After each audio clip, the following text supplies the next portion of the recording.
Yang pertama ini nanti kalau dilihat dari sejarahnya Ibn Yaqdhan, ini nanti menginspirasi John Locke dengan teori tabula rasa, bahwa manusia itu ternyata awalnya fitrah bersih dan diwarnai oleh dunia sosialnya. Atau karena Hai nggak punya dunia sosial, maka ya dia mewarnai dirinya sendiri dengan akal pikirannya.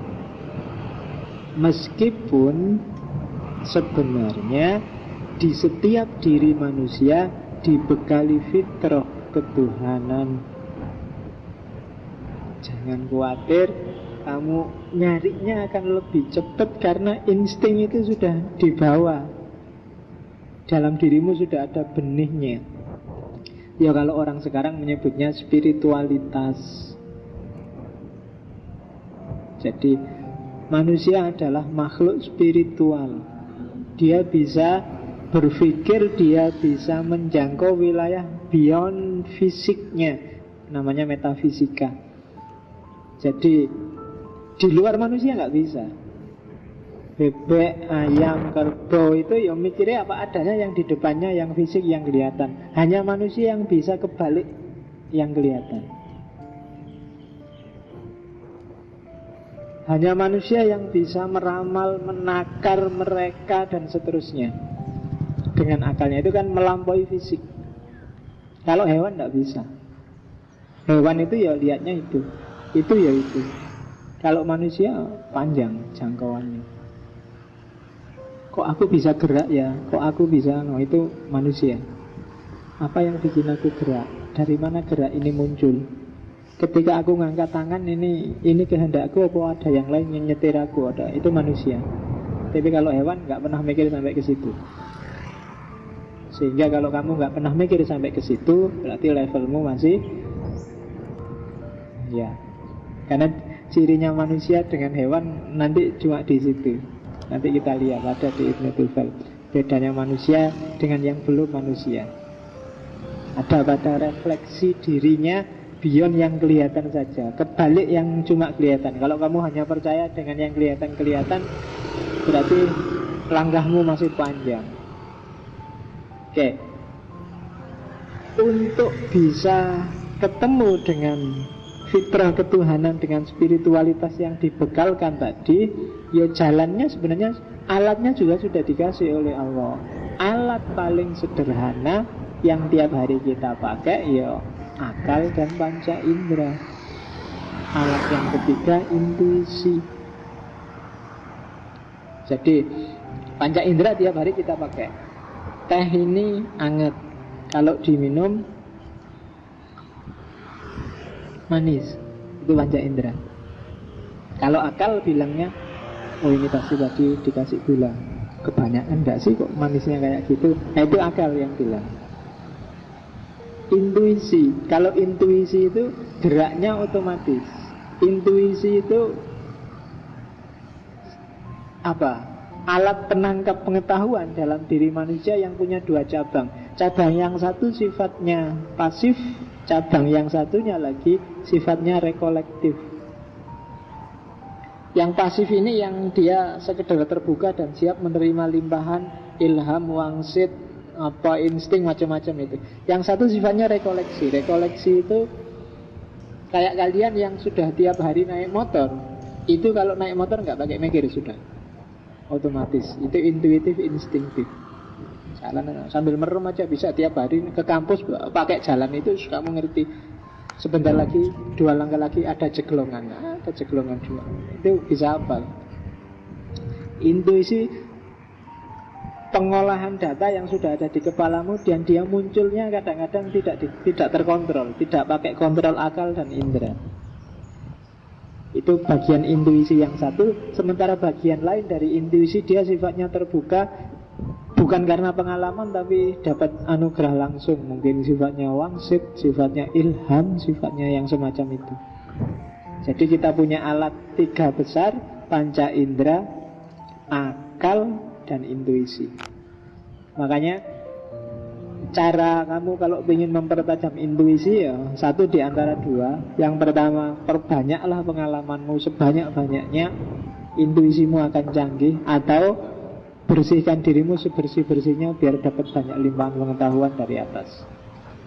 Nah, satu di antara dua. Kalau ingin intuisinya tajam, yo kayak sastrawan itu kan biasanya butuh intuisi.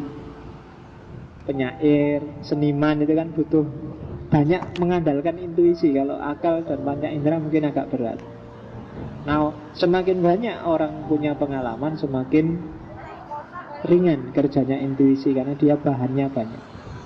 Sehingga kadang-kadang ya kayak yang biasanya ngomong, mungkin ngomong itu nggak pakai mikir, ngomong aja. Tapi yang belum pernah ngomong di depan kayak gini mikir, yo si pilihan katanya bingung kamu. Begitu di depan aja wis pening. Nah, itu agak intuitif, nggak pakai nggak dirancang. Nanti aku di sana sesi pertama ngomong ini, setelah itu ini, setelah itu ini, enggak pakai dirancang. Kalau yang sudah biasa ngomong mengalir aja. Sifatnya sudah intuitif. Kenapa? Karena pengalaman. Ada juga yang enggak pakai pengalaman, itu sudah tiba-tiba jadi cerewet luar biasa, ngomong luar biasa karena dapat ilham dari Allah. Ada yang kayak gitu. Itu jenis intuitif. Oke, jadi panca indera kerjanya jelas, akal juga jelas. Ini dua alat yang sifatnya sengaja dan intuisi. Kalau intuisi ada yang diusahakan, ada yang dikasih. Kalau akal dikasih potensi dan dayanya, sama dengan panca indera dikasih juga potensi dan dayanya. Jadi kita punya tiga alat itu. Selama ini yang lebih banyak kita pakai masih panca indera dan akal. Akal pun masih belum maksimal. Sebagian besar pengetahuan kita sumbernya masih panca indera saja. Sehingga yang kita percaya ya hanya yang bersumber dari panca indera. Kalau nggak jelas melihat, menyentuh, membau, mendengar, kamu nggak percaya. Oke, itu epistemologi. Jadi kalau di Ibnu Tufel, tiga-tiganya bisa jadi jalan untuk menyingkap spiritualitas, hakikat ketuhanan. Panca indera apa bisa? Bisa. Apa? Lihat alam fisik, alam nyata, alam natural di sekeliling kita. Semuanya pasti membuktikan bahwa Tuhan itu ada. Akal, apalagi akal. Intuisi, apalagi intuisi. Karena Tuhan banyak bergerak di wilayah intuisi. Jadi epistemologi di Haibin Yaglon ada di tiga hal tadi: akal, panca indera, dan intuisi. Haibin Yaglon dan filsafatnya Ibnu Tufel. Nanti kalau teman-teman jeli, itu sebenarnya sedang melakukan kritik luar biasa pada filosof-filosof sebelumnya. Jadi Ibnu Tufel ini mengkritik Al-Farabi, mengkritik Ibnu Sina, mengkritik Ghazali, dan mengkritik Ibnu Bajjah. Jadi dia mengkritik Al-Farabi khususnya di filsafat kenabian. Jadi kalau di Al-Farabi itu kan yang kemarin tak bilang bolak-balik, ada namanya akal fa'al, limpahan akalnya Tuhan yang ke-10. Itu oleh Ibnu Tufel dikritik. Kenapa? Karena di Farabi dan Ibnu Sina, akal fa'al ini dipersonkan, seolah-olah ada sosoknya, yang sosok, ada barangnya, ada sesuatunya yang kemudian memancar ke dalam manusia. Padahal kalau nggak ada barang namanya akal fa'al itu. Itu hanya reka-rekanya Farabi yang nanti dilanjutkan oleh Ibnu Sina. Ibnu Sina mirip kayak Farabi, dia tidak konsisten dengan rasionalitasnya. Kalau Ghazali dikritik oleh Ibnu Tufel inkonsistensinya. Sebenarnya banyak orang yang mengkritik Ghazali pada inkonsistensinya. Kadang ngomong apa, kadang ngomong apa. Dan kisahnya Haibin Yaglon ini kan sindiran luar biasa terhadap Al-Munqidh minad Dhalal. Jadi kalau Al-Munqidh minad Dhalal itu kan seolah-olah dunia indera, dunia akal, dunia batin, kemudian dunia tasawuf, dunia filsafat, itu seolah-olah dunia yang beda-beda yang ditempuh dengan model sudah meninggalkan indera, pakai akal aja. Akal ternyata keliru, pakai intuisi aja. pakai tasawuf aja kan. Kalau di sini kan nggak bisa orang meninggalkan panca indera, nggak bisa orang meninggalkan akal, nggak bisa orang meninggalkan intuisi. Tiga-tiganya penting. Bahwa orang panca indera sering menipu, iya. Bahwa akal kadang keliru, iya. Tapi bukan berarti terus dia bukan sandaran pengetahuan yang valid. Itu kritiknya Ibnu Tufel. Kalau di Ibnu Bajjah, dia mengkritik Ibnu Bajjah terlalu rasional. Gurunya sendiri pada waktu itu dikritik.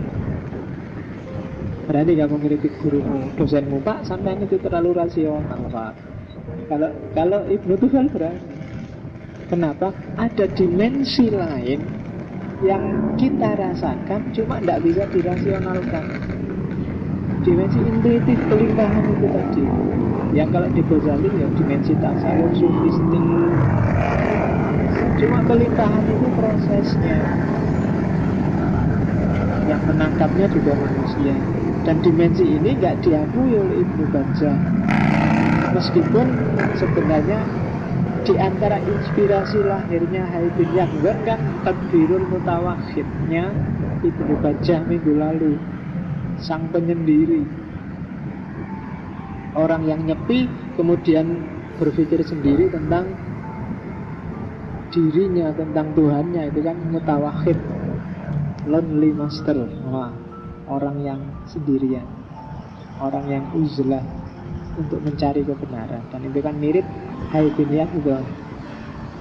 Jadi mengkritik Ghazali, mengkritik Ibnu Bajjah, mengkritik Ibnu Sina, mengkritik Farabi. Ya meskipun banyak juga bahan-bahan dari mereka. Itu yang bikin tradisi Islam itu dinamis, khususnya filsafatnya. Kan selalu ada apa, kalau bahasa hari ini namanya continuity and change. Dilanjutkan tapi juga dikembangkan, dikritik yang lama yang keliru.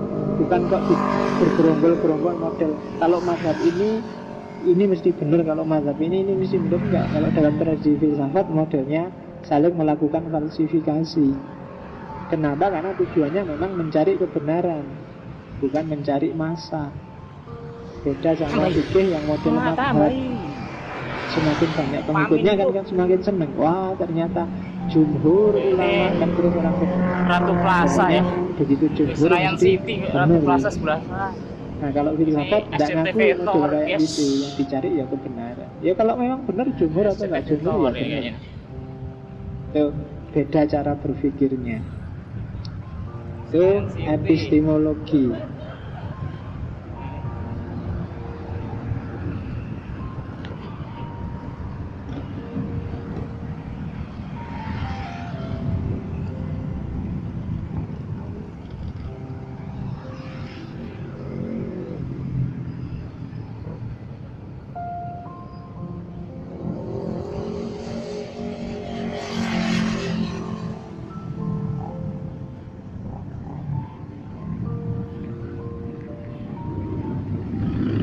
Kita ke bundaran Senayan coba guys.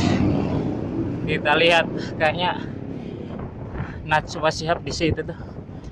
Inilah guys bundaran Senayan.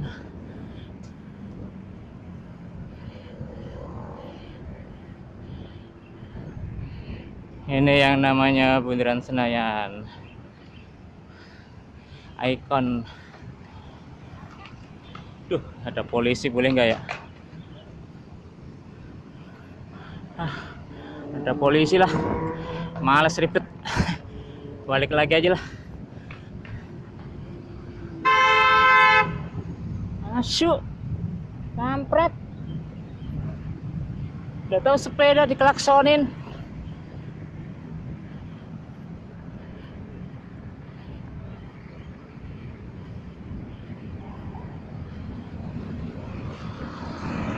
Ayo guys, capek megangin HP deh. Cukup sekian petualangan kita di hari Minggu. Sampai ketemu lagi. Jangan lupa subscribe. Bila taufik wal hidayah. Wassalamualaikum warahmatullahi wabarakatuh. Selamat pagi.